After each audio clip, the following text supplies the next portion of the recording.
Hey, I'm Kayla with WTI, and if you want to make sure not to run out of your favorite soap, then you have to check out this awesome soap from Evolved by Nature in the Rosemary Lemon scent.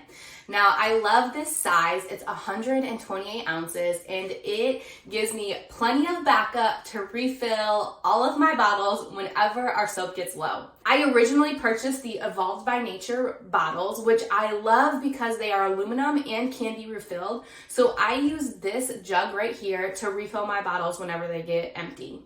I also use it to refill a little bit more decorative bottles too. So I like having that option to use whichever soap that I want to in there. I'm not a person who loves super strong smells, so I appreciate the subtleness of the Rosemary Lemon scent.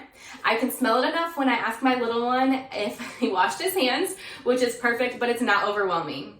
The refillable bottles from Evolved by Nature that I typically use fit about 12 ounces in it.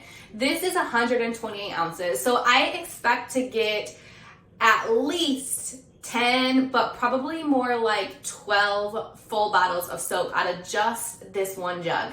It's so important that we all wash our hands right, so if you want to do it with a soap that leaves them feeling nice and soft and also smells great, then I would check out this Rosemary Lemon Evolved by Nature soap.